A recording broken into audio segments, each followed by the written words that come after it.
El vacío, el viento helado de diciembre, azotaba las calles desiertas de Pine Creek, un pueblo olvidado en el mapa de Texas, donde todos se conocían por su nombre.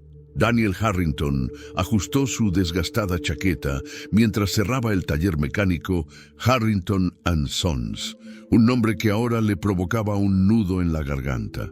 La noche caía temprano en aquel invierno de 1995 y las luces navideñas que adornaban las casas vecinas solo intensificaban el vacío que sentía en su interior.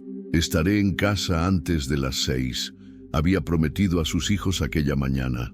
Mason, con sus 12 años, ya era lo suficientemente responsable para cuidar de sus hermanos pequeños durante unas horas. Desde que Rebecca había fallecido 2 años atrás por un cáncer fulminante, el muchacho había asumido un rol que no le correspondía a su edad.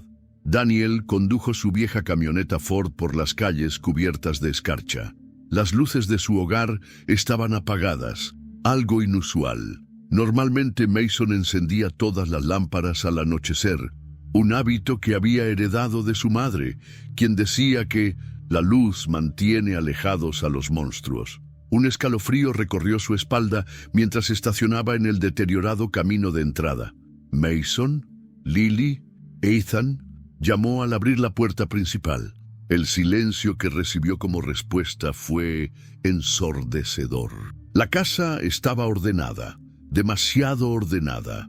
Sobre la mesa de la cocina, 3 platos con restos de sándwiches a medio comer. 3 vasos de leche casi llenos. Las mochilas escolares de los niños descansaban junto a la puerta trasera, como si hubieran llegado de la escuela y dejado todo en su lugar habitual.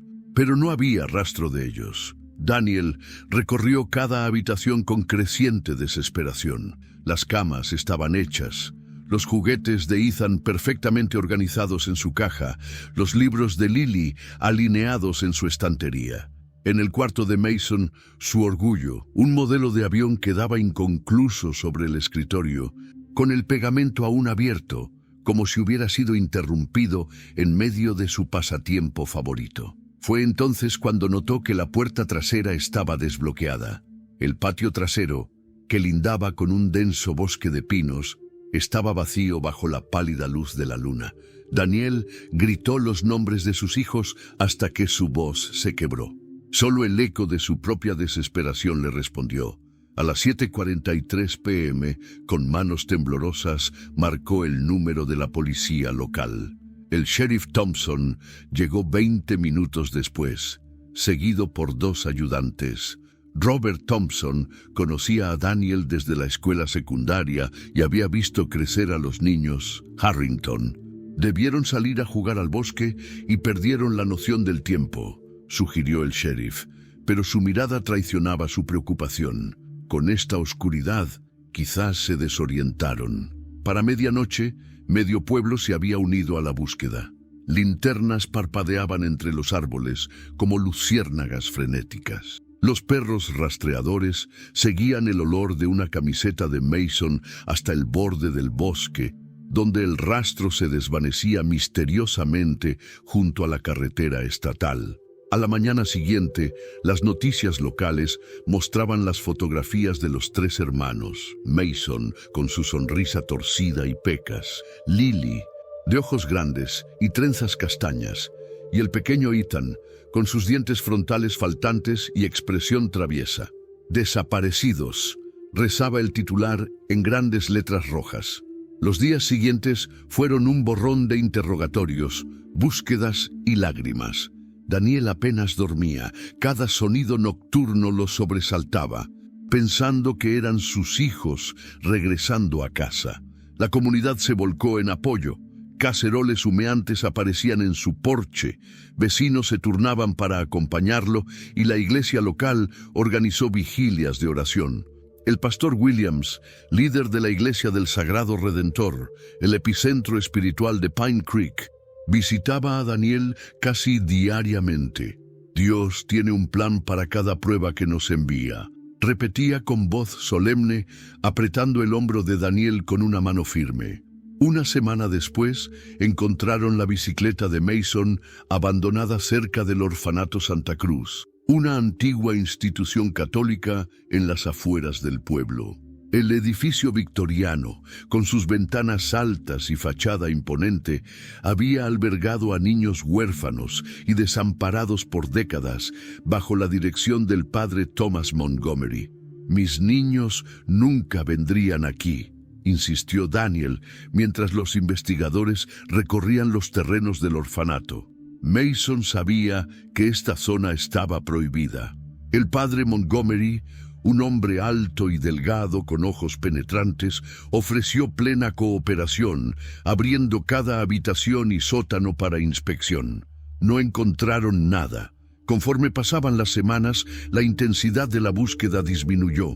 Los agentes del FBI que habían llegado de Dallas comenzaron a hablar de falta de evidencia concluyente y pistas agotadas. Las teorías abundaban: secuestro, fuga, incluso, aunque nadie se atrevía a mencionarlo frente a Daniel, la posibilidad de que los niños hubieran sido víctimas de la creciente red de tráfico humano que operaba en la frontera. Para Navidad, un mes después de la desaparición, Daniel se sentó solo en la sala, rodeado de regalos sin abrir que había comprado semanas antes. El árbol de Navidad, que Mason siempre insistía en decorar con luces azules, permanecía a oscuras. Daniel sostenía un marco con la última foto familiar, tomada el verano anterior en el lago. «Los encontraré», susurró a la imagen sonriente de sus hijos. Aunque sea lo último que haga en esta vida, no sabía entonces que su promesa lo llevaría a descubrir verdades tan oscuras que cambiarían para siempre no solo su vida, sino la de todo Pine Creek, Texas. Un año había transcurrido desde aquella fatídica noche de diciembre. Pine Creek continuaba su rutina, pero las fotografías de los hermanos Harrington seguían colgadas en el tablón de anuncios del supermercado, ahora amarillentas por el sol. Para muchos, el caso se había convertido en una triste anécdota local, pero para Daniel, cada segundo sin sus hijos era un nuevo abismo. El taller mecánico había sobrevivido apenas. Daniel trabajaba mecánicamente, como un autómata programado para cambiar aceites y reparar transmisiones. Sus ojos, hundidos en profundas ojeras, revelaban noches interminables revisando mapas, notas y recuerdos. «Deberías considerar vender la casa, empezar de nuevo en otro lugar», le había sugerido el sheriff Thompson la semana anterior, con la mejor de las intenciones. Daniel solo respondió con una mirada que hizo que el policía desviara la vista, avergonzado. Aquel 15 de diciembre de 1996, exactamente un año después, Daniel se encontraba en el sótano de su casa. Había evitado ese lugar durante meses. Era donde guardaba las pertenencias de Rebecca y, posteriormente, las cajas con juguetes y ropa de los niños que no había podido soportar ver diariamente. Buscaba la vieja caja de herramientas de su padre cuando la vio. Una tabla suelta en la pared, ligeramente desplazada de su lugar. Nunca antes la había notado. Al acercarse y moverla, descubrió un pequeño hueco, apenas lo suficientemente grande para que una mano infantil pudiera usarlo como escondite. Con el corazón acelerado, introdujo sus dedos y extrajo un papel doblado cuidadosamente. Al abrirlo bajo la tenue bombilla del sótano, sus piernas flaquearon. Era un dibujo hecho con crayones, claramente obra de Lily, quien siempre había demostrado talento artístico. El dibujo mostraba lo que parecía ser el orfanato Santa Cruz, reconocible por su característica torre. Frente al edificio, varias figuras adultas con lo que parecían sotanas negras y cruces en el pecho. En un rincón del papel, 3 pequeñas figuras estaban dibujadas dentro de lo que parecía ser una jaula o celda. Sobre el dibujo, con letra infantil y temblorosa, una frase: «Nos llevan cuando nadie mira». Daniel se derrumbó sobre las cajas polvorientas, con el dibujo temblando en sus manos. ¿Cuánto tiempo había estado allí? ¿Cómo no lo había encontrado antes? Pero más importante, ¿qué significaba? Lily nunca había visitado el orfanato, al menos no con su conocimiento. Daniel siempre había mantenido a sus hijos alejados de ese lugar, no por desconfianza hacia la institución religiosa, sino porque el edificio victoriano, con su arquitectura sombría, asustaba a los niños del pueblo. Con renovada determinación, guardó el dibujo en su bolsillo y subió las escaleras. Por primera vez en meses, sentía algo diferente al dolor. Sentía propósito. Esa misma tarde, estacionó su camioneta a una distancia prudente del orfanato Santa Cruz. Desde allí, observó el ir y venir de religiosos y personal. El padre Montgomery salió brevemente al jardín delantero, conversando animadamente con una mujer que Daniel reconoció como la señora Peterson, una benefactora local conocida por sus generosas donaciones a la iglesia. Durante 3 días consecutivos, Daniel vigiló el orfanato desde diferentes puntos. Tomó notas meticulosas sobre horarios, rutinas y visitantes. Notó que los niños raramente salían al exterior, excepto para breves periodos supervisados en el patio trasero, oculto a la vista desde la calle principal. También observó algo peculiar. Cada miércoles y domingo por la noche llegaban vehículos caros con placas de fuera del estado. Sus ocupantes, hombres bien vestidos en su mayoría, entraban por una puerta lateral, permanecían aproximadamente 2 horas y luego se marchaban. El jueves, Daniel se armó de valor y entró directamente al orfanato fingiendo interés en realizar una donación. La hermana Agnes, una mujer de unos 60 años con rostro severo, lo recibió en un austero vestíbulo. «Es admirable su generosidad, señor Harrington», dijo la religiosa con una sonrisa que no llegaba a sus ojos, especialmente considerando su situación personal. Daniel recorrió las instalaciones permitidas, una sala común donde algunos niños leían en silencio, dormitorios espartanos con camas perfectamente tendidas y una capilla pequeña pero ornamentada. Todo parecía normal, incluso ejemplar, pero Daniel no podía ignorar la tensión en el ambiente. El silencio antinatural de los niños, las miradas bajas cuando adultos entraban en las habitaciones. «¿Puedo preguntar qué hay detrás de esa puerta?», inquirió Daniel, señalando una entrada con cerradura electrónica al final de un pasillo. «Oficinas administrativas y archivos», respondió rápidamente la hermana Agnes. Nada de interés para un benefactor. Su tono dejaba claro que la visita había terminado. Al salir, Daniel notó una cámara de seguridad siguiendo sus movimientos. ¿Desde cuándo un orfanato en un pequeño pueblo de Texas necesitaba tal nivel de vigilancia? Esa noche, Daniel extendió sus hallazgos sobre la mesa de la cocina. El dibujo de Lily, sus notas de vigilancia, recortes de periódicos sobre el orfanato y la iglesia local. Conectó hilos rojos entre elementos que parecían relacionados, creando una telaraña de sospechas que, aunque incompleta, comenzaba a formar un patrón perturbador. Su teléfono sonó, sobresaltándolo. «Daniel, soy Robert», dijo la voz del sheriff Thompson. «Acabo de recibir una llamada del padre Montgomery. Dice que estuviste en el orfanato hoy, haciendo preguntas extrañas. ¿Qué está pasando?» Daniel dudó. Robert era su amigo, pero también era profundamente religioso y respetaba enormemente a las autoridades eclesiásticas del pueblo. «Solo buscaba respuestas, Rob. Han pasado 12 meses y no tenemos nada». Un suspiro pesado al otro lado de la línea. «Daniel, entiendo tu dolor, pero acosar a personas inocentes no traerá a tus hijos de vuelta. El padre Montgomery ha hecho mucho por esta comunidad. ¿Y si no son tan inocentes como creemos?», respondió Daniel, su voz apenas un susurro. El silencio que siguió fue tenso, cargado de implicaciones. «Ten cuidado con lo que insinúas, Daniel», advirtió finalmente el sheriff. «Las acusaciones infundadas pueden destruir vidas, incluyendo la tuya». Al colgar, Daniel sintió un escalofrío. Por primera vez, se preguntó si estaba solo en esta búsqueda, más solo de lo que había imaginado. Esa noche, mientras la lluvia golpeaba contra las ventanas, tomó una decisión.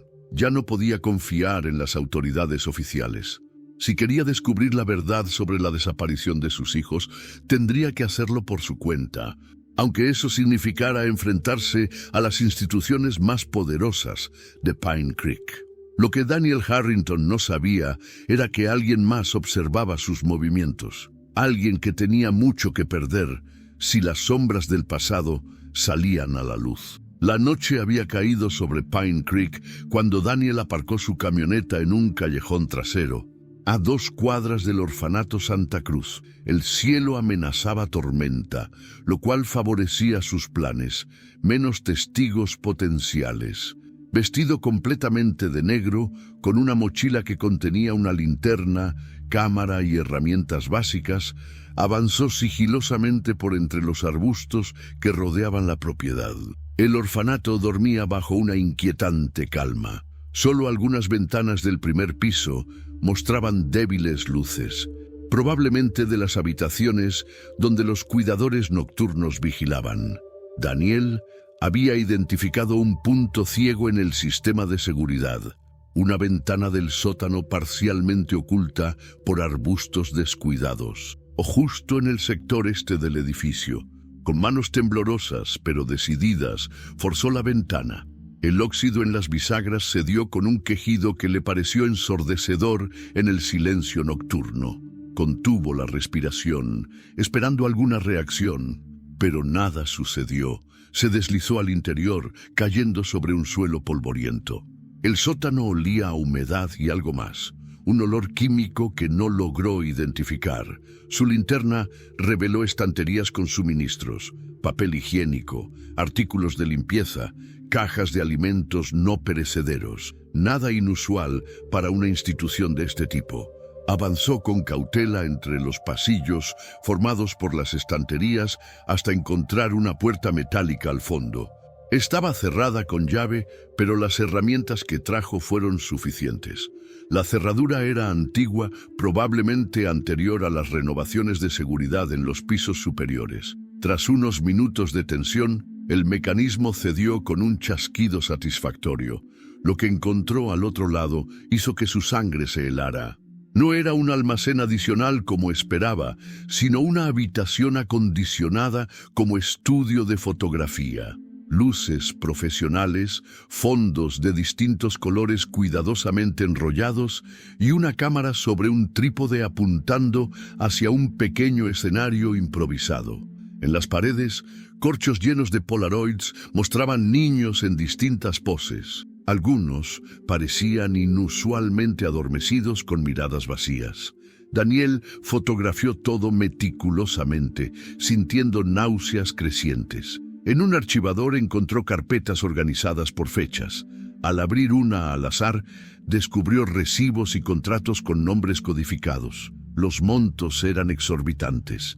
$5,000, $10,000 por sesiones especiales. Un contrato mencionaba derechos exclusivos sobre el sujeto 23F por 72 horas. Guardó varios documentos en su mochila y continuó explorando. Una segunda puerta, esta vez sin cerradura, conducía a un pasillo estrecho. Al final, unas escaleras ascendían hacia lo que debía ser la planta principal. Junto a las escaleras, otra puerta, esta vez asegurada con un candado moderno. Daniel dudó.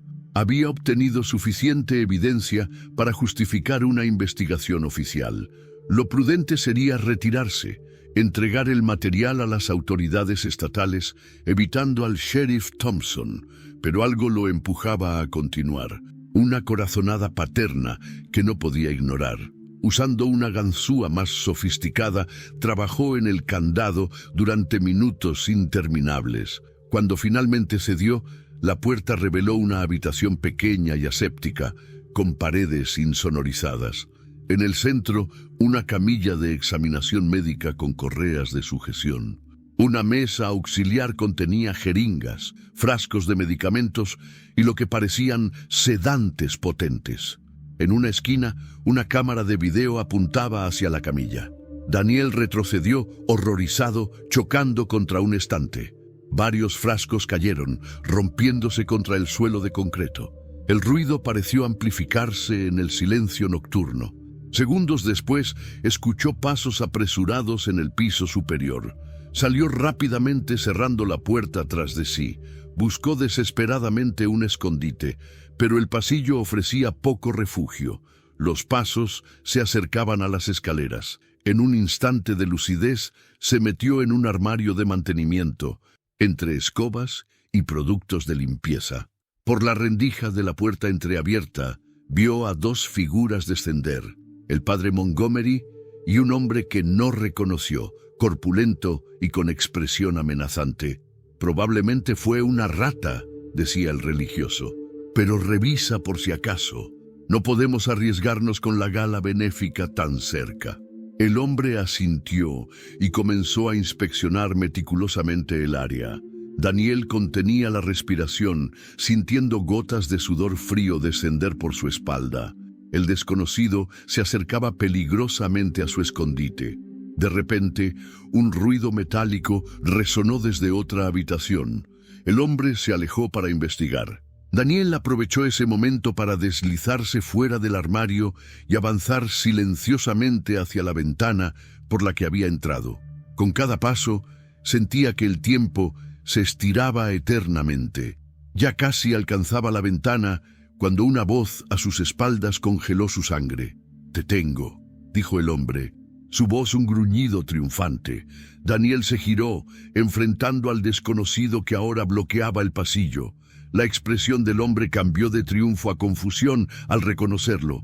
«Harrington, ¿qué demonios haces aquí?». Fue entonces cuando Daniel lo reconoció también. Frank Morales, ex policía local que había dejado el cuerpo en circunstancias nunca aclaradas. Ahora aparentemente trabajaba para el orfanato. «Buscando a mis hijos», respondió Daniel calculando sus opciones. «¿Tú qué haces aquí, Frank? ¿Sabes lo que está pasando en este lugar?». Una sombra cruzó el rostro de Morales. «No tienes idea en lo que te estás metiendo. Vete ahora y olvida lo que has visto, por tu propio bien». «¿Sabes algo sobre mis hijos?», insistió Daniel, dando un paso adelante. «¿Los has visto? ¿Estuvieron aquí?». Morales desvió la mirada brevemente, un gesto que para Daniel significó todo. «Tus hijos no están aquí, Daniel. Es lo único que puedo decirte». «¿Dónde están entonces?». «Dímelo». Un ruido en las escaleras indicó que alguien más descendía. Morales miró nerviosamente hacia atrás y luego hacia Daniel. «Vete, ahora, por la ventana. No volveré a darte esta oportunidad». Daniel dudó, pero la urgencia en los ojos de Frank parecía genuina. Asintió brevemente y se deslizó por la ventana justo cuando escuchaba la voz del padre Montgomery llamando a Morales. Ya en la seguridad relativa de su camioneta, Daniel revisó las fotografías y documentos obtenidos. Las imágenes mostraban claramente abusos sistemáticos, pero no había rastro de Mason, Lily o Ethan. Sin embargo, ahora tenía una pista crucial. Frank Morales sabía algo, y ese «no están aquí» implicaba que sabía dónde podrían estar. A la mañana siguiente, Daniel despertó sobresaltado por golpes en su puerta. El sheriff Thompson y dos ayudantes esperaban en el porche, sus rostros graves. «Daniel Harrington, estás bajo arresto por allanamiento y vandalismo», anunció Robert, evitando su mirada mientras le leía sus derechos. «¿Vandalismo? ¿De qué hablas?». «Anoche alguien entró en el orfanato y destrozó una habitación del sótano», explicó Thompson. «Las cámaras de seguridad exteriores captaron tu camioneta en las cercanías». Mientras lo esposaban, Daniel notó algo perturbador. En su mesa de la cocina, donde había dejado los documentos y la cámara, no había nada. Alguien había entrado en su casa durante la noche. «Escúchame, Rob», dijo desesperado mientras lo llevaban al autopatrulla. «Están ocultando algo terrible en ese lugar. Hay niños en peligro. Tenía pruebas». «Ya basta, Daniel», interrumpió Thompson. «Solo estás empeorando tu situación». Mientras la puerta del coche patrulla se cerraba, Daniel vio una figura observándolo desde la acera opuesta. Frank Morales. Sus miradas se cruzaron brevemente antes de que el ex policía se alejara caminando. En ese momento, Daniel comprendió la magnitud de la conspiración a la que se enfrentaba. y también que había encontrado una grieta en el muro de silencio que rodeaba el misterio de sus hijos. La celda número 3 de la comisaría de Pine Creek era un rectángulo austero de paredes desconchadas y un inodoro metálico sin privacidad. Daniel llevaba 12 horas sentado en la incómoda litera, observando cómo la luz del día se filtraba por una pequeña ventana enrejada, proyectando sombras que se alargaban con el paso de las horas. El sheriff Thompson apenas había intercambiado palabras con él durante el proceso de fichaje. Sus ojos evitaban el contacto directo, un comportamiento inusual en el hombre franco que Daniel había conocido toda su vida. Algo no encajaba. «Tienes visita», anunció secamente un ayudante del sheriff, abriendo la celda. Daniel esperaba ver a su abogado, un viejo amigo de la familia que había llamado esa mañana. En cambio, una mujer de unos 40 años, cabello castaño recogido en un moño severo y gafas de montura metálica, entró en la habitación. «Soy la doctora Eleanor Bennett», se presentó con voz baja pero firme. «Psicóloga del condado, el sheriff Thompson sugirió que habláramos sobre tu episodio de anoche». Daniel soltó una risa amarga. «¿Episodio? Así llaman ahora a descubrir un centro de abuso infantil disfrazado de institución religiosa». La mujer no reaccionó a su sarcasmo. Simplemente sacó una libreta y comenzó a tomar notas. «El padre Montgomery está muy preocupado por tu bienestar mental. Dice que desde la desaparición de tus hijos has mostrado signos de paranoia creciente». «Por supuesto que diría eso», murmuró Daniel. «Es conveniente diagnosticar locura a quien descubre tus crímenes». Eleanor lo miró por encima de sus gafas. «¿Puedes contarme exactamente qué viste anoche en el sótano del orfanato?» Durante los siguientes 20 minutos, Daniel relató detalladamente su descubrimiento. El estudio fotográfico clandestino, los archivos con códigos y transacciones, la habitación con la camilla y los sedantes. La mujer escuchaba sin interrumpir, tomando notas ocasionalmente. «¿Y dices que tenías fotografías y documentos que probaban todo esto?», preguntó finalmente. «Alguien entró en mi casa y los robó mientras me arrestaban», respondió Daniel, consciente de lo inverosímil que sonaba su historia. Para su sorpresa, Eleanor asintió lentamente. «Te creo». Daniel la miró atónito. «¿Qué?». La psicóloga se inclinó hacia adelante, bajando aún más la voz. «Llevo 6 meses investigando el orfanato Santa Cruz. 3 de mis pacientes adolescentes, ex residentes del lugar, presentan patrones idénticos de trauma severo.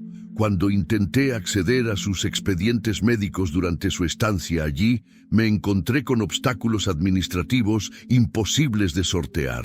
Daniel sintió que el corazón le daba un vuelco. «¿Por qué me cuentas esto?». «Porque necesitamos aliados», respondió ella simplemente. «Y creo que tú también». Eleanor sacó disimuladamente un pequeño pendrive de su bolsillo y lo deslizó bajo la almohada de la litera. «Testimonios anónimos, inconsistencias financieras, patrones de comportamiento sospechosos. No es suficiente para una investigación oficial, pero sí para sembrar dudas». «¿Por qué arriesgarte así?», preguntó Daniel, genuinamente confundido. La expresión de Eleanor se endureció. «Porque juré proteger a los vulnerables y alguien está fallándoles sistemáticamente». Hizo una pausa. «Y porque tu hijo, Mason, fue compañero de terapia grupal de uno de mis pacientes el año pasado. Era un buen chico». Daniel cerró los ojos ante la mención de su hijo en tiempo pasado. «¿Crees que mis hijos...?» «Creo que están vivos», interrumpió ella firmemente. «Y creo que lo que descubriste anoche es solo la punta del iceberg». La puerta de la sala se abrió abruptamente. El sheriff Thompson entró, su rostro una máscara profesional. «Tiempo terminado, doctora Bennett». Eleanor se levantó, recogiendo su bolso. «El señor Harrington muestra signos de estrés postraumático severo, pero no representa un peligro para sí mismo o para otros», declaró formalmente. «Recomiendo su liberación bajo supervisión médica». Thompson frunció el ceño. «Eso no será posible. El padre Montgomery ha presentado cargos formales». «Qué conveniente», murmuró Eleanor. Luego, dirigiéndose a Daniel, Volveré mañana con más ejercicios de manejo del estrés. Su mirada transmitía un mensaje claro. Seguiremos hablando. Tras su partida, Daniel permaneció sentado, procesando esta inesperada alianza. Por primera vez en meses, sentía un destello de esperanza. Esa noche, bajo la tenue luz de la celda, revisó los archivos del pendrive. Lo que encontró confirmó sus peores sospechas.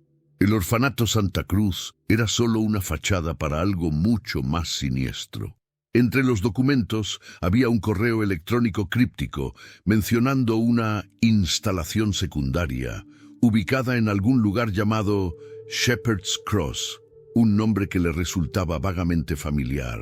2 días después, gracias en parte al informe psicológico favorable de Eleanor y a la intervención de su abogado, Daniel fue liberado bajo fianza. Los cargos habían sido reducidos a entrada ilegal, un delito menor. Alguien había intervenido, pensó Daniel. Alguien que no quería que el caso recibiera demasiada atención.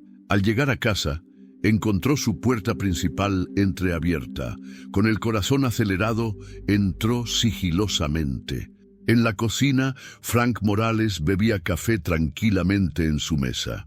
«Tardaste más de lo que esperaba», dijo el ex policía, señalando una segunda taza humeante. «Tenemos que hablar». Daniel permaneció de pie, desconfiado. «¿Qué haces en mi casa? ¿Vienes a eliminar más pruebas?» Frank negó con la cabeza. «Vine a devolvértelas». Empujó hacia él un sobremanila. «No tuve nada que ver con la desaparición de tus hijos, Daniel, pero sí he sido parte de algo que ya no puedo tolerar». Daniel abrió el sobre. Contenía las fotografías y algunos de los documentos que había robado del orfanato. «¿Por qué me ayudas ahora?», preguntó, aún receloso. «Porque hace 3 noches, mientras vigilabas el orfanato desde fuera, yo vigilaba desde dentro», respondió Morales. «Y vi cómo el padre Montgomery recibía una llamada que lo puso muy nervioso. Tu investigación está removiendo aguas estancadas, Daniel. Alguien tiene miedo. ¿Sabes dónde están mis hijos?». Frank negó lentamente. «No con certeza, pero sé que fueron trasladados poco después de su secuestro. Hay un lugar, una propiedad rural cerca de Shepherd's Cross». Daniel se sobresaltó al escuchar el mismo nombre que había encontrado en los archivos de Eleanor. «Es una comuna religiosa», continuó Frank. «Oficialmente un retiro espiritual para niños especiales. Extraoficialmente», dejó la frase en el aire. «¿Por qué no has ido a las autoridades?», exigió Daniel. Frank soltó una risa sin humor. «¿A quién?». «Al sheriff Thompson, diácono de la Iglesia del Sagrado Redentor, al fiscal del distrito, cuya campaña fue financiada por los mismos benefactores del orfanato». Hizo una pausa. «Esta conspiración tiene raíces profundas, Daniel, y yo mismo estuve implicado hasta el cuello durante años, haciendo la vista gorda a cambio de dinero». «¿Qué cambió?», preguntó Daniel, intentando contener su desprecio. Los ojos de Frank se oscurecieron. «Vi cosas que ningún hombre debería ver, y cuando intenté salir, amenazaron a mi hija. Tiene la edad de tu Lily». Daniel asimiló la información en silencio. Finalmente, tomó una decisión. «Necesito ir a Shepherd's Cross». Frank asintió. «Yo te llevaré, pero antes, necesitamos más aliados. No podemos enfrentarnos solos a esto». «Tengo a alguien en mente», respondió Daniel, pensando en Eleanor Bennett. Aquella noche, 3 improbables aliados se reunieron en la casa de Daniel, planeando lo que podría ser tanto un rescate como una misión suicida. Lo que ninguno sabía era que alguien más los observaba desde las sombras. Alguien cuya lealtad estaba a punto de cambiar el curso de los acontecimientos. El amanecer apenas teñía el horizonte cuando la camioneta de Frank Morales abandonó los límites de Pine Creek. Daniel iba en el asiento del copiloto, con la mirada fija en la carretera desierta. En el asiento trasero, Eleanor Bennett revisaba meticulosamente un mapa donde habían marcado su destino. Shepherd's Cross, una propiedad de 80 acres ubicada en las colinas al norte del condado. «Según los registros catastrales», explicó Eleanor, La propiedad pertenece oficialmente a una fundación llamada Niños del Nuevo Amanecer. Pero, siguiendo el rastro del dinero, descubrí que es una filial directa de la diócesis. ¿Cómo es que nadie ha investigado esto antes?, preguntó Daniel, mientras observaban cómo el paisaje urbano daba paso a extensiones áridas salpicadas de mezquites y robles achaparrados. Frank ajustó el espejo retrovisor antes de responder. Porque nadie quiere ver lo que no le conviene. El orfanato proporciona servicios sociales que el condado no puede costear. Las autoridades miran hacia otro lado. Los donantes obtienen sus beneficios fiscales y la comunidad mantiene la ilusión de ser un lugar donde la iglesia cuida de los desamparados. Manipulación institucionalizada, murmuró Eleanor. Un sistema perfecto de autoprotección. Tras 2 horas de viaje por carreteras secundarias cada vez más estrechas, Frank detuvo el vehículo en un mirador natural. Desde allí, podían observar un valle donde se alzaba un complejo de edificios de arquitectura austera. Paredes blancas, techos rojos y una torre central coronada por una cruz metálica que resplandecía bajo el sol matutino. Shepherd's Cross, anunció Frank, pasándole a Daniel unos binoculares. Oficialmente un centro de retiro espiritual para jóvenes con necesidades especiales. En realidad, una fortaleza con medidas de seguridad dignas de una prisión federal. Daniel escudriñó el perímetro. Cercas de 3 metros coronadas con alambre de púas, casetas de vigilancia en puntos estratégicos y lo que parecían ser cámaras de seguridad camufladas entre la vegetación. No era el típico retiro religioso. ¿Cómo entraremos?, preguntó, sintiendo una mezcla de determinación y desaliento ante la magnitud del desafío. Eleanor desdobló otro documento sobre el capó del vehículo. Tengo algo mejor que una entrada forzada, una invitación. Daniel y Frank la miraron sorprendidos. Cada 3 meses organizan un día de benefactores, explicó. Potenciales donantes son invitados a recorrer las instalaciones, conocer el trabajo espiritual que realizan y, por supuesto, abrir sus chequeras. Señaló una fecha en el documento. Es mañana. ¿Cómo conseguiste esto?, preguntó Frank, visiblemente impresionado. La esposa de uno de mis pacientes recibió la invitación. Es la heredera de una fortuna petrolera y suele donar a causas infantiles. Eleanor sonrió levemente. Accedió a prestarnos su identidad cuando le expliqué nuestras sospechas. Daniel sintió una oleada de gratitud hacia esta mujer que arriesgaba su carrera y reputación por ayudarlo. Y el plan es, Frank y yo entraremos como potenciales donantes, explicó Eleanor. Tú no puedes aparecer, tu rostro es demasiado conocido después del arresto. Nos dividiremos para cubrir más terreno. Si tus hijos están allí, los encontraremos. Frank añadió. Mientras tanto, Daniel esperará aquí con esto. Abrió el maletero, revelando un equipo de comunicación, una computadora portátil y, para sorpresa de Daniel, una escopeta recortada. ¿Armas? Esto se está volviendo demasiado peligroso, protestó Daniel.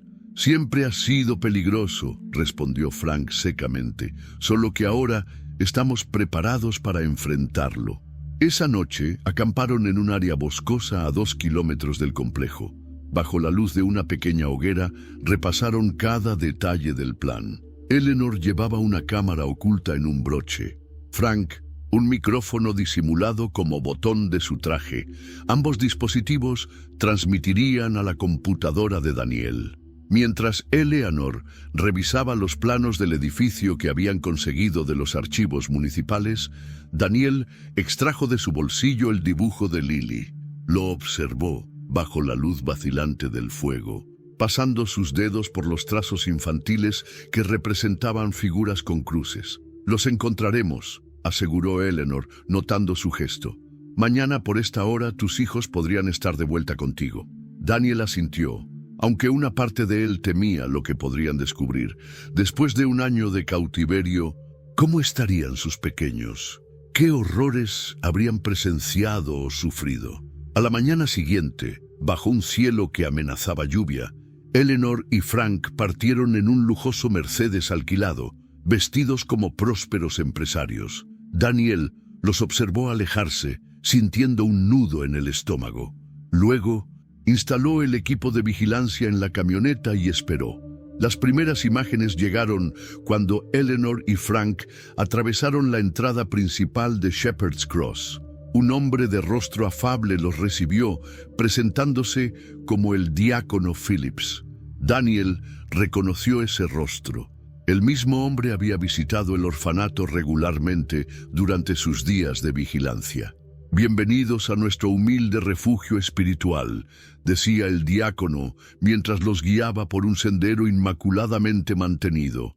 «Aquí ofrecemos redención a jóvenes almas extraviadas, niños que la sociedad ha abandonado o cuyas familias no pueden controlar». La cámara de Eleanor captaba detalles inquietantes que el diácono no mencionaba. Las ventanas con rejas disimuladas como elementos decorativos, los empleados con auriculares y postura militar, las puertas con cerraduras electrónicas que requerían tarjetas de acceso. El recorrido oficial mostraba dormitorios austeros pero limpios, una capilla resplandeciente y aulas donde supuestamente los niños recibían educación religiosa. Todo parecía en orden, casi demasiado perfecto. Los pocos niños visibles parecían bien alimentados, aunque sus miradas eran inquietantemente vacías. «¿Dónde están los demás niños?», preguntó Eleanor con fingida inocencia. «En sesiones de terapia espiritual», respondió el diácono sin pestañear. «Algunos requieren intervención más intensa para purificar sus almas». Tras el recorrido guiado, los invitados fueron conducidos a un salón donde se serviría un almuerzo. Fue entonces cuando Frank implementó la siguiente fase del plan. «Disculpe», dijo al diácono, «¿podría indicarme dónde están los servicios?». Una vez solo, Frank aprovechó para desviarse del camino permitido. Su micrófono transmitía su respiración acelerada mientras avanzaba por pasillos restringidos, esquivando personal. Daniel observaba las imágenes con creciente tensión. Frank había encontrado una puerta marcada como área de tratamiento intensivo. Usando una tarjeta magnética que había clonado previamente, logró acceder. Lo que reveló la cámara hizo que Daniel se cubriera la boca para no gritar. Una serie de habitaciones individuales, más parecidas a celdas, contenían niños en diversos estados de sedación. Algunos estaban atados a sus camas, otros simplemente miraban al vacío con ojos desenfocados. Frank revisaba rápidamente cada habitación, buscando a los hermanos Harrington. De repente, se detuvo frente a una puerta con el número 17. Al abrirla, la cámara captó a una niña pequeña con el cabello castaño enmarañado, sentada en el suelo dibujando. «Lily», susurró Daniel, tocando la pantalla con dedos temblorosos. La niña levantó la mirada, sus ojos inicialmente desenfocados, pero gradualmente reconociendo algo en Frank. «¿Tú conoces a mi papá?», preguntó con voz ronca, como si llevara tiempo sin usarla. «El hombre de las fotos dice que papá nos olvidó». «Tu padre nunca te ha olvidado», respondió Frank, agachándose a su nivel. «¿Dónde están tus hermanos, Lily?». La niña señaló hacia la pared. «Mason está al lado, pero se lo llevan mucho. Ethan», su voz se quebró. «Ethan fue adoptado. El hombre de la cruz dijo que ya no volverá». Daniel sintió que su mundo se derrumbaba. Ethan, su pequeño de 7 años, vendido a quién sabe quién para qué propósitos. En la pantalla, Frank intentaba mantener la calma. «Voy a sacarlos de aquí, Lily. Muy pronto. ¿Puedes ser valiente un poco más?». La niña asintió solemnemente, entregándole un dibujo. «Dale esto a papá para que sepa que no lo olvidamos». Daniel no pudo contener las lágrimas al ver el dibujo que Frank sostenía brevemente ante la cámara. 3 figuras tomadas de la mano, Mason, Lily y Ethan, frente a la casa familiar. Antes de que Frank pudiera continuar, una alarma comenzó a sonar. Su expresión se transformó en pánico. «Me descubrieron», susurró al micrófono. «Plan B activado». Daniel sabía lo que eso significaba. Arrancó la camioneta y condujo a toda velocidad hacia Shepherd's Cross. El plan B no era un rescate sigiloso, sino una extracción forzosa con todas sus consecuencias. La tormenta finalmente había estallado sobre el valle, Sindosipum, como un presagio de la tempestad que estaba a punto de desatarse. Los relámpagos iluminaban el cielo nocturno cuando Daniel detuvo bruscamente la camioneta tras un grupo de árboles, a 100 metros de la entrada principal de Shepherd's Cross. La lluvia caía implacable, convirtiendo el terreno en un lodazal traicionero.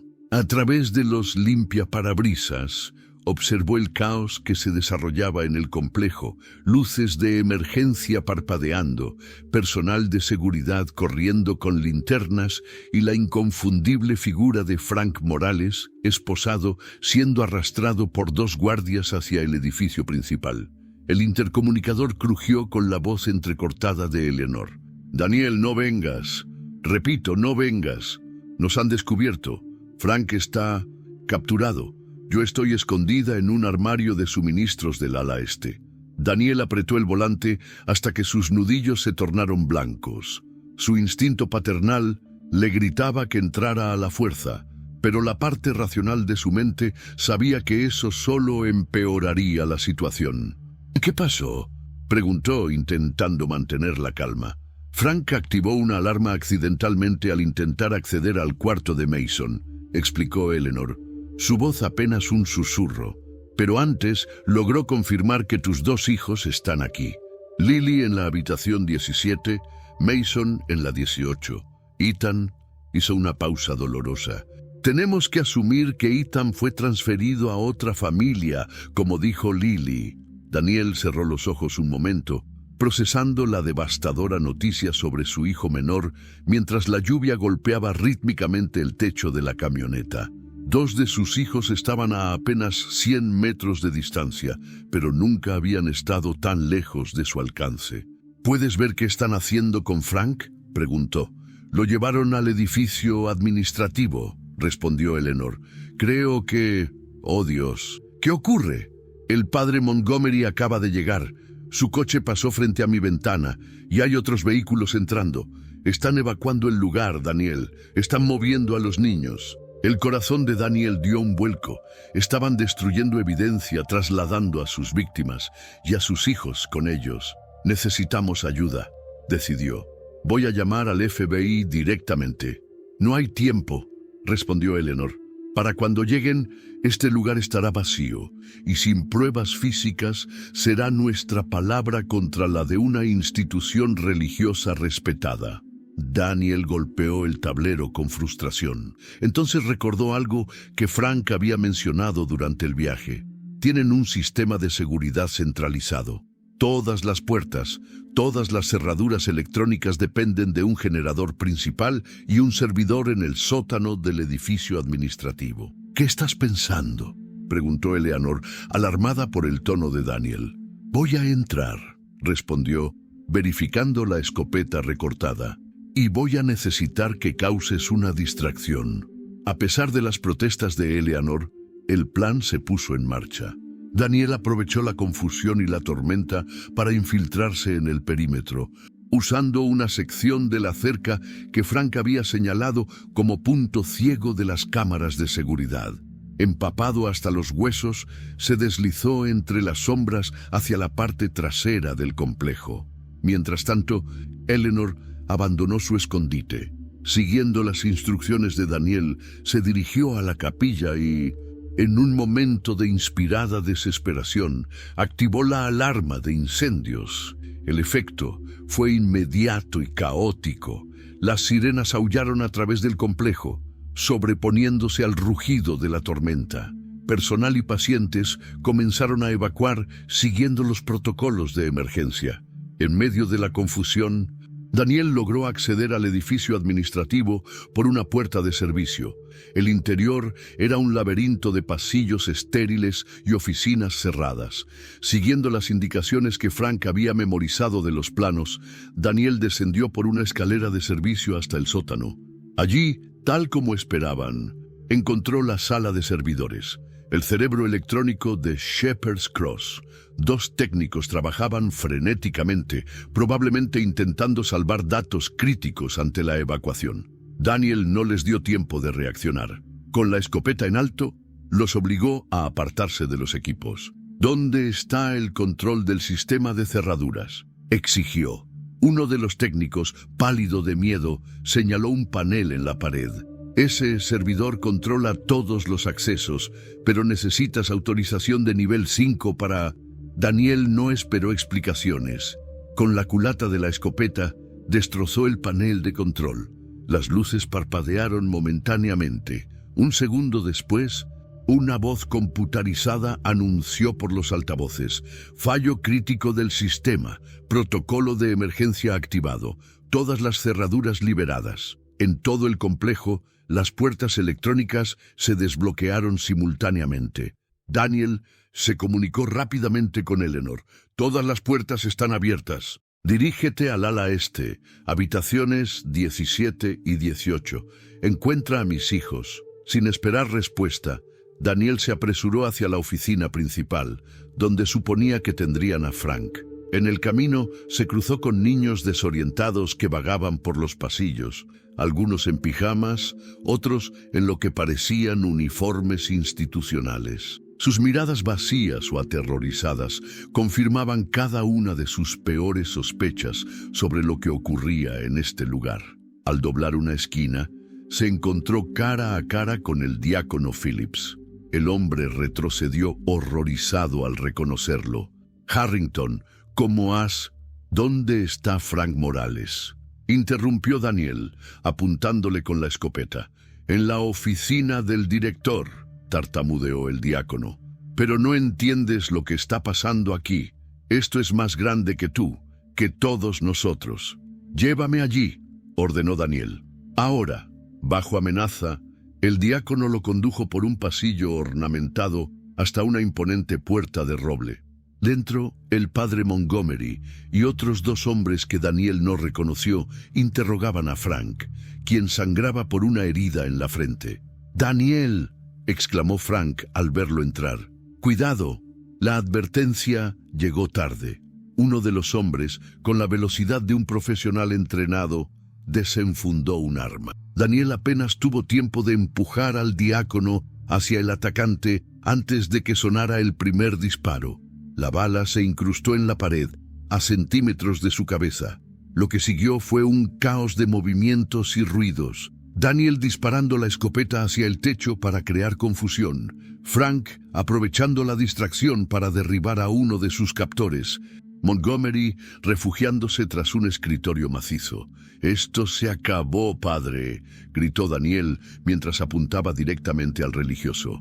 «La policía y el FBI vienen en camino». Era un farol, pero funcionó momentáneamente. El terror en los ojos del sacerdote era evidente. «No sabes lo que estás haciendo», respondió Montgomery con voz temblorosa. «Esto va más allá de tus hijos, más allá de este lugar.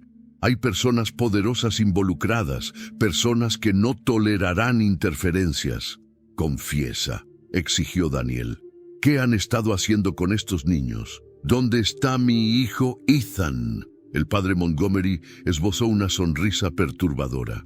«Tu hijo menor fue un regalo especial para un benefactor muy generoso, un coleccionista de inocencia. Los niños sin familia oficial son mercancía premium en ciertos círculos. Nadie los reclama, nadie hace preguntas incómodas». Daniel sintió una oleada de náuseas y furia. «¿Vas a decirme exactamente dónde está mi hijo? O te juro que...».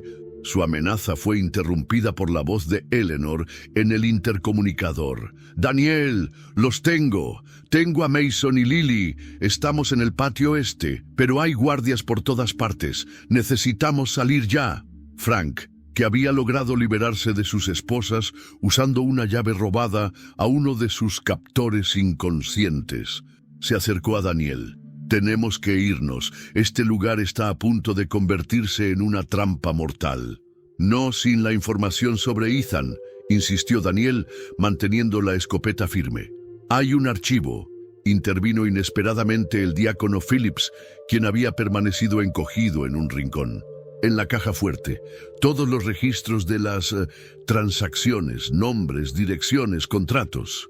Daniel miró a Frank, quien asintió. Yo me ocupo de la caja.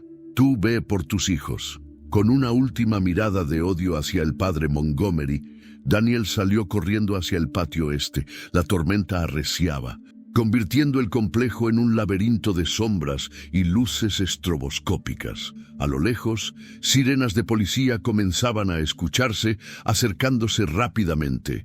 En medio del caos, divisó a Eleanor, y junto a ella, dos figuras que reconocería en cualquier lugar, bajo cualquier circunstancia: Mason y Lily, sus hijos perdidos, aferrándose a la psicóloga como si fuera un salvavidas en medio de un océano embravecido. «¡Papá!», gritó Lily al verlo, su voz apenas audible sobre la tormenta. Daniel corrió hacia ellos, cada paso una eternidad. Cuando finalmente los alcanzó, se derrumbó de rodillas, abrazándolos con una intensidad nacida de 12 meses de agonía y búsqueda incesante. Mason, más delgado y alto de lo que recordaba, lo miraba con una mezcla de desconcierto y alivio. Sus ojos habían perdido la inocencia infantil, reemplazada por una dureza impropia de sus 13 años. «Sabía que vendrías», dijo el muchacho con voz quebrada. «Les dije que mi padre nunca se rendiría». Mientras las sirenas se acercaban y la lluvia continuaba cayendo implacable, Daniel sostuvo a sus dos hijos recuperados, consciente de que su batalla apenas comenzaba. Ethan seguía perdido en algún lugar, víctima de un sistema corrupto que se extendía más allá de lo imaginable.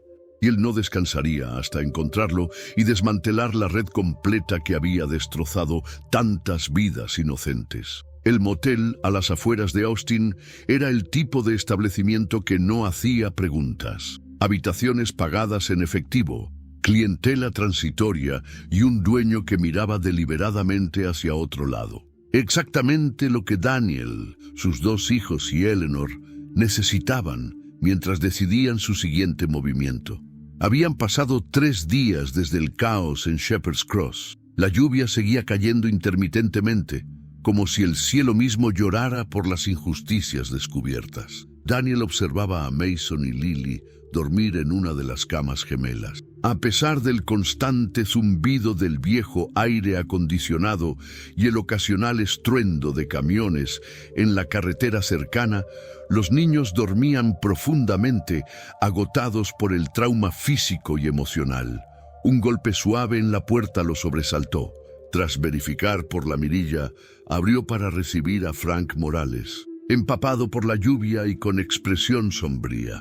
«¿Los has puesto a salvo?», preguntó Daniel en voz baja, señalando a los niños dormidos. Frank asintió. «Por ahora, tengo contactos que los están trasladando a un lugar seguro esta noche. El FBI ha acordonado Shepherd's Cross, pero la jurisdicción está siendo disputada. La diócesis ya ha enviado abogados argumentando libertad religiosa y alegando que todo esto es una persecución anticatólica». Daniel apretó los puños. «¿Y el padre Montgomery?» «Desaparecido», respondió Frank con frustración. «Igual que el diácono Phillips y la mayoría del personal directivo. Se esfumaron antes de que llegaran las autoridades». Eleanor, que había estado trabajando en una computadora portátil en la pequeña mesa junto a la ventana, los llamó con urgencia. «Tienen que ver esto». En la pantalla, un noticiero local reportaba sobre el incidente en Shepherd's Cross. La narrativa oficial describía una intervención policial en un centro de rehabilitación juvenil tras denuncias no verificadas, minimizando la gravedad de lo ocurrido. Más perturbador aún, el reportaje mencionaba que las acusaciones provienen principalmente de Daniel Harrington, padre de 3 niños desaparecidos y con historial de inestabilidad mental tras la tragedia. «Están controlando la narrativa», murmuró Eleanor. «Están preparando el terreno para desacreditarnos». «¿Y los archivos?», preguntó Daniel, recordando la caja fuerte mencionada por el diácono. Frank extrajo una memoria USB de su chaqueta. Conseguí copiarlos antes de que todo se fuera al infierno, pero... ¿Pero qué? Están encriptados. Necesitamos a alguien con conocimientos técnicos para acceder a ellos. Daniel pensó rápidamente. Mi cuñado, el hermano de Rebecca, trabaja en ciberseguridad en Houston. Podría ayudarnos. Eleanor conectó la memoria a su computadora. Los archivos aparecieron como una serie de documentos protegidos con extensiones inusuales. Hay algo más, añadió Frank, sacando un teléfono celular de su bolsillo. Esto pertenecía al diácono Phillips. Lo dejó caer durante la conmoción. No tiene contraseña. El dispositivo contenía principalmente mensajes y llamadas mundanas, pero un nombre en los contactos recientes captó la atención de Daniel. Senador Williams. ¿El senador estatal Arnold Williams? Preguntó incrédulo. ¿El mismo que preside el Comité de Bienestar Infantil? Frank asintió sombríamente. Y uno de los principales defensores del orfanato Santa Cruz en círculos políticos. Eleanor revisó el historial de llamadas. Hay docenas de conversaciones entre ellos, algunas justo después de la desaparición de tus hijos. Una pieza más del rompecabezas encajaba en el siniestro mosaico. Daniel sintió náuseas al comprender la magnitud de la conspiración. No era solo una institución corrupta, sino una red que se extendía hasta los niveles más altos del poder estatal. Un sonido desde la cama interrumpió sus pensamientos. Lily, despierta y sentada, los observaba con ojos atentos que contradecían su aparente fragilidad. «Ethan está con el hombre del traje gris», dijo la niña con voz clara. «El que venía en el coche negro con banderas». Daniel se acercó a su hija, arrodillándose para estar a su nivel. «¿Qué hombre, cariño? ¿Puedes describirlo?» Lily asintió, con una seriedad impropia de sus 10 años. «Alto, con pelo blanco aquí», señaló las sienes. «Siempre olía a esa cosa que fumaba papá en Navidad». «¿Puros?», sugirió Eleanor. «Sí, eso», confirmó Lily. «Venía a vernos a veces. Un día dijo que Ethan era especial, que tenía los ojos como alguien importante para él. Después se llevaron a Ethan. Dijeron que tenía una nueva familia ahora». Mason, quien había despertado durante la conversación, añadió: «Lo llamaban el benefactor. Los adultos se ponían nerviosos cuando venía.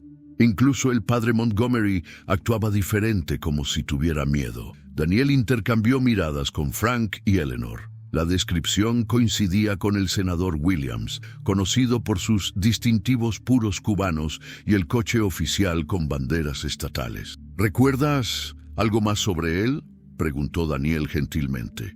Lily cerró los ojos, concentrándose. Tenía una casa grande con caballos. Llevaron a Ethan allí una vez para adaptación, eso dijeron. Cuando volvió, estaba diferente, más callado. «¿Una casa con caballos?», repitió Frank, tecleando rápidamente en su teléfono. «Williams tiene un rancho en Hill Country, cerca de Fredericksburg. Rancho Cielo Azul». Daniel se incorporó con una determinación renovada. «Tenemos que ir allí». «Espera», intervino Eleanor. «No podemos simplemente irrumpir en la propiedad de un senador estatal basándonos en el testimonio de una niña traumatizada. Necesitamos evidencia sólida». «Mis hijos son la evidencia», respondió Daniel, su voz temblando de emoción contenida. «Lo que les hicieron, lo que vieron. Y por eso mismo debemos protegerlos», insistió Eleanor. «Si movemos ficha prematuramente, Williams usará su influencia para silenciarnos. Necesitamos los archivos desencriptados y un plan». Frank, que había estado examinando el teléfono del diácono más detalladamente, emitió un silbido bajo. «Creo que tenemos algo mejor que los archivos». Mostró la pantalla, donde se veían varias fotografías. El senador Williams, en lo que parecía ser una subasta privada, con niños presentados en un escenario improvisado. «Esto es mañana», señaló Frank, ampliando una imagen donde se veía una invitación.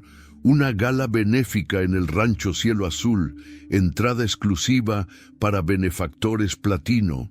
Una subasta humana disfrazada de evento caritativo. murmuró Eleanor horrorizada. Daniel sintió que su corazón se detenía un instante. ¿Crees que Ethan estará allí? Es posible, respondió Frank cautelosamente. Si Williams aún no ha completado la transacción. La implicación quedó flotando en el aire, demasiado horrible para verbalizarla frente a los niños. Durante las siguientes horas, elaboraron un plan arriesgado pero necesario. Eleanor contactaría a una periodista de investigación de confianza, una antigua compañera de universidad que trabajaba para un importante diario nacional. Frank utilizaría sus contactos en la policía estatal para filtrar información sobre la redada inminente en Shepherd's Cross, asegurándose de que la evidencia no desapareciera convenientemente. Y Daniel se infiltraría en la gala. «Es demasiado peligroso», protestó Eleanor. «Te reconocerán». «No si me presento como lo que esperan», respondió Daniel, mostrándole la lista de invitados que habían encontrado en el teléfono. «Mira, Byron Thorne, un filántropo de Oklahoma. No hay fotografías suyas en internet. Lo he verificado. Probablemente sea un alias para alguien que prefiere mantener su identidad oculta. Puedo hacerme pasar por él». A la mañana siguiente, mientras Eleanor ponía a los niños bajo la protección de agentes federales de confianza, Daniel se preparaba para el papel más importante de su vida. Frank había conseguido un traje caro y una identificación falsa perfectamente elaborada. El plan era simple pero arriesgado. Daniel se infiltraría como Byron Thorne, localizaría a Ethan y alertaría a las autoridades que esperarían su señal para intervenir. «Ten esto», dijo Frank, entregándole un pequeño dispositivo de aspecto inofensivo. «Es un botón con cámara y micrófono. Transmitirá todo lo que veas y escuches a Eleanor, quien estará en contacto con el FBI». Mientras se preparaba para partir, Daniel miró una última vez a sus dos hijos recuperados. Mason lo abrazó con fuerza. «Trae a Ethan de vuelta», susurró el muchacho, «y luego haz que paguen por todo». Lily se acercó y le entregó un dibujo recién hecho. Los 5 miembros de la familia Harrington reunidos nuevamente frente a su casa. Una imagen de esperanza y sanación. «No será fácil recuperar una vida normal después de esto», advirtió Eleanor en voz baja, mientras lo acompañaba al coche. «El trauma que han sufrido, lo sé», respondió Daniel. «Pero primero tenemos que estar completos de nuevo». El rancho Cielo Azul era una propiedad impresionante en las colinas de Fredericksburg, con una mansión principal de estilo colonial español y varias estructuras secundarias dispersas por terrenos meticulosamente paisajistas. La seguridad era discreta pero omnipresente. Hombres con auriculares estratégicamente ubicados, cámaras camufladas entre la vegetación. Al atardecer, vehículos de lujo comenzaron a llegar. Daniel, en su personaje de Byron Thorne, pasó el control de seguridad sin inconvenientes. Su corazón latía tan fuerte que temía que los guardias pudieran escucharlo. El interior de la mansión era una obscena exhibición de opulencia, candelabros de cristal, obras de arte originales, muebles antiguos. Los invitados, aproximadamente 30 personas, conversaban animadamente con copas de champán en mano, como si se tratara de cualquier evento social de alta sociedad. Pero Daniel percibía la corriente subterránea de perversión, las miradas cómplices, los comentarios velados, la expectativa palpable. Estos no eran simples filántropos, eran depredadores disfrazados de benefactores. El senador Williams, exactamente como lo había descrito Lily, presidía el evento con la confianza de quien se sabe intocable. Su sonrisa cordial no llegaba a sus ojos fríos y calculadores. «Bienvenidos, amigos», anunció finalmente. «Pasen al salón principal. Nuestra presentación especial está a punto de comenzar». Daniel siguió al grupo hacia una sala adyacente, donde sillas elegantes se disponían frente a un pequeño escenario con cortinas de terciopelo rojo. Su estómago se contrajo al comprender lo que estaba a punto de presenciar. Las luces se atenuaron y el espectáculo del horror comenzó. Las cortinas de terciopelo rojo se abrieron lentamente mientras una música suave inundaba el salón. Daniel, sentado en la última fila para mantener un perfil bajo, sentía cada latido de su corazón como un martillo contra sus costillas. Sobre el escenario, un maestro de ceremonias, un hombre delgado con traje impecable y sonrisa practicada, se dirigió a la audiencia. Distinguidos benefactores, esta noche tenemos el privilegio de presentarles oportunidades excepcionales para cambiar vidas jóvenes a través de su generosa tutela. Su lenguaje cuidadosamente codificado apenas ocultaba la verdadera naturaleza del evento. Comenzaremos con nuestros candidatos más prometedores. Uno a uno, niños de diversas edades fueron presentados en el escenario. El maestro de ceremonias destacaba sus cualidades como si fueran ganado en una feria. Dócil y obediente, excepcionalmente receptivo, sin vínculos familiares complicados. Los asistentes anotaban discretamente en pequeñas libretas, evaluando la mercancía humana. Daniel sentía una náusea creciente, pero mantenía su expresión imperturbable. El botón cámara en su solapa transmitía todo a Eleanor y, por extensión, a los agentes federales que esperaban la señal. Necesitaban documentar suficiente evidencia antes de intervenir. Tras la presentación del quinto niño, el maestro de ceremonias hizo una pausa dramática. Y ahora, nuestra joya de la corona. Un caso verdaderamente especial que el senador Williams ha reservado para esta exclusiva audiencia.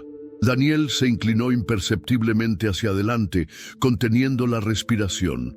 Las luces se atenuaron aún más y un foco iluminó el centro del escenario. Cuando la figura pequeña emergió de entre las cortinas, Daniel tuvo que ejercer todo su autocontrol para no gritar. Era Ethan, su hijo menor, pero apenas reconocible. El niño de 7 años, ahora 8, estaba vestido con un traje de marinero ridículamente formal. Su cabello, antes siempre despeinado, estaba perfectamente peinado con gel, pero lo más perturbador eran sus ojos, vacíos, distantes, como si su espíritu hubiera sido sistemáticamente extinguido.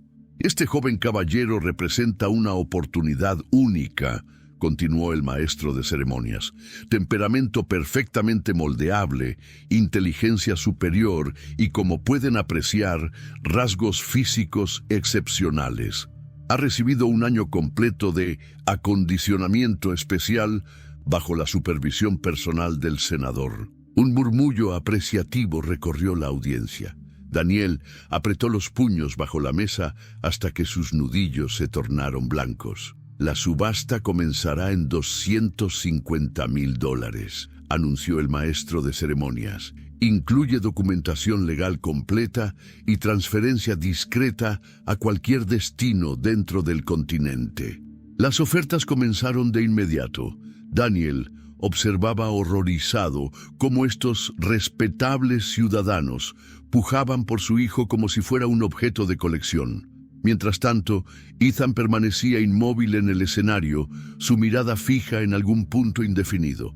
Daniel esperó hasta que la subasta alcanzó su punto álgido, con 3 postores principales compitiendo ferozmente. Entonces, lentamente, se levantó y caminó hacia el frente del salón. Las miradas se volvieron hacia él con curiosidad. 500,000, anunció con voz clara, interpretando perfectamente su papel de depredador. El salón quedó momentáneamente en silencio, impresionado por la oferta. El señor Thorne entra en la puja, comentó el maestro de ceremonias complacido. 500,000 a la una. 700,000, contrarrestó un hombre corpulento desde la primera fila. Daniel sostuvo su mirada. 1,000,000. Otro silencio, este más prolongado. El senador Williams, sentado en un lugar privilegiado, observaba con interés al recién llegado que pujaba tan agresivamente. 1,000,000 a la una, a las 2, 2,000,000, intervino una voz desde el fondo. Daniel se giró para ver a un hombre mayor, de aspecto aristocrático, con una sonrisa depredadora. era una suma astronómica, incluso para este círculo de élite. Daniel sabía que no podía seguir aumentando indefinidamente sin levantar sospechas. 2,5 millones, dijo con firmeza, mirando directamente a Ethan. Por un instante fugaz, creyó ver un destello de reconocimiento en los ojos del niño. 3 millones, respondió el hombre mayor sin pestañear. El maestro de ceremonias parecía extasiado. 3 millones, una oferta extraordinaria del señor Kaufman. Daniel fingió considerarlo un momento. Luego, en un movimiento calculado, se acercó al escenario lentamente. Me gustaría examinar la mercancía antes de continuar, solicitó con una frialdad que le revolvía el estómago. El maestro de ceremonias miró al senador Williams, quien asintió levemente. Por supuesto, señor Thorne. Un momento, por favor. Daniel subió al escenario y se acercó a Ethan. Se arrodilló frente a él, aparentando examinarlo clínicamente mientras susurraba. Soy papá, Ethan. He venido a llevarte a casa. Los ojos del niño se ensancharon imperceptiblemente. Un temblor recorrió su pequeño cuerpo, como si una corriente eléctrica hubiera activado algo largamente dormido en su interior. Cuando diga ahora, quiero que te tires al suelo y te quedes ahí, murmuró Daniel, fingiendo revisar los dientes del niño como si fuera un caballo en venta. Satisfecho con su inspección, Daniel se incorporó y anunció: 4 millones. Un murmullo de asombro recorrió la sala. El senador Williams se levantó, acercándose al escenario con expresión suspicaz. No recuerdo haberlo visto antes en nuestros círculos. Señor Thorne, comentó, su tono aparentemente cordial, pero con un subtexto amenazante. Prefiero mantener un perfil discreto, respondió Daniel, sosteniendo su mirada. Mis intereses son específicos. Williams lo estudiaba con creciente desconfianza. ¿Y qué lo trae específicamente a este evento? Daniel sonrió. Una sonrisa que no llegó a sus ojos. La misma razón que a todos ustedes. Encontrar algo especial. En ese momento, el hombre corpulento que había pujado anteriormente se acercó, observando a Daniel con intensidad. Te conozco de algún lado, dijo lentamente. Daniel supo que su cobertura estaba a punto de colapsar. Era ahora o nunca. ¡Ahora!, gritó, empujando a Ethan al suelo mientras sacaba de su chaqueta una pequeña bengala de emergencia que Frank le había proporcionado. El destello rojo iluminó la estancia, la señal preacordada. Segundos después, las puertas y ventanas estallaron simultáneamente cuando los agentes federales irrumpieron en la mansión. FBI, todos al suelo, nadie se mueva. El caos se desató instantáneamente. Daniel cubrió a Ethan con su cuerpo mientras los invitados intentaban huir en todas direcciones. El senador Williams, momentáneamente paralizado por la sorpresa, reaccionó sacando una pistola de su chaqueta. ¡Tú!, rugió, apuntando a Daniel. ¡Harrington! Un disparo resonó en la sala. Daniel se encogió, esperando el impacto, pero fue Williams quien se desplomó, con una expresión de incredulidad en su rostro. Tras él estaba Frank Morales, vestido como personal de seguridad del rancho y con su arma aún humeante. «¡Llévate al niño!», gritó Frank sobre el estruendo de la operación. «¡Sal por la cocina!». Daniel no perdió tiempo. Levantó a Ethan en brazos y corrió siguiendo las indicaciones de Frank. El niño, rígido inicialmente, se aferró a su padre con una fuerza nacida de la desesperación reprimida. Atravesaron la cocina desierta y salieron por una puerta de servicio. En el exterior, Eleanor esperaba en un vehículo con el motor en marcha. «¡Rápido!», urgió ella, abriendo la puerta trasera. Daniel depositó a Ethan en el asiento y subió junto a él. Mientras Eleanor arrancaba, miró hacia la mansión iluminada por las luces de los vehículos oficiales. Frank emergía por la puerta principal, escoltado por agentes federales. No estaba esposado, era parte de la operación. «¡Lo logramos!», murmuró Daniel abrazando a Ethan, quien temblaba incontrolablemente. «Estás a salvo ahora, hijo. Estás a salvo». El niño levantó la mirada, sus ojos encontrándose verdaderamente con los de su padre por primera vez. ¿Mason? ¿Lily?, preguntó con voz quebrada por el desuso. «Están bien», respondió Daniel, las lágrimas corriendo libremente por su rostro. «Nos están esperando. Vamos a estar juntos de nuevo». Ethan asintió levemente, y por primera vez en más de un año, Daniel vio asomar una sombra de sonrisa en el rostro de su hijo menor. 6 meses después, la familia Harrington se había instalado en una pequeña ciudad costera de Oregón, bajo nuevas identidades proporcionadas por el Programa de Protección de Testigos. La casa modesta con vista al océano era un escenario perfecto para comenzar de nuevo. La recuperación sería un camino largo. Los 3 niños asistían a terapia regular con especialistas en trauma infantil. Mason, ahora con 13 años, mostraba signos de estrés postraumático, pero también una resiliencia extraordinaria. Lily canalizaba sus experiencias a través del arte, sus dibujos evolucionando gradualmente de escenas sombrías a paisajes luminosos. Y Ethan, el más profundamente herido, comenzaba lentamente a recuperar su voz y personalidad. Daniel observaba el atardecer desde el porche mientras sus hijos jugaban en la playa. Eleanor, quien había renunciado a su práctica en Texas para acompañarlos en su nueva vida, se sentó junto a él. «El juicio contra la red comienza el mes próximo», comentó, pasándole una taza de café. «Frank testificará como testigo principal. Ya han identificado a más de 50 niños que fueron víctimas del sistema». Daniel asintió silenciosamente. La operación en el rancho Cielo Azul había desencadenado la mayor investigación sobre tráfico infantil en la historia de Texas. El padre Montgomery había sido capturado intentando cruzar la frontera con México. El escándalo había sacudido los cimientos de la comunidad religiosa y política del estado. «¿Crees que algún día podrán tener una vida normal?», preguntó Daniel, observando a sus hijos. Eleanor siguió su mirada. «Define normal. Nunca olvidarán lo que vivieron, Daniel, pero pueden aprender a construir algo nuevo y valioso a partir de esa experiencia». Ethan había encontrado una estrella de mar y la mostraba emocionado a sus hermanos. Su risa, aún rara pero cada vez más frecuente, flotó hasta donde ellos estaban. «Eso es suficiente para mí», respondió Daniel. «Más que suficiente». Mientras el sol se hundía en el horizonte, Daniel Harrington comprendió que algunas batallas nunca terminan completamente. El trauma, como una cicatriz, permanecería con ellos. Pero también lo haría la fortaleza que habían descubierto, el amor que los había mantenido buscándose unos a otros contra todo pronóstico y la determinación de convertir su historia de horror en un testimonio de esperanza para otros. La verdadera redención, pensó mientras sus hijos regresaban corriendo hacia la casa, no estaba en la venganza o la justicia, sino en la capacidad de reconstruir lo que otros habían intentado destruir. Y en eso, la familia Harrington ya había comenzado a triunfar.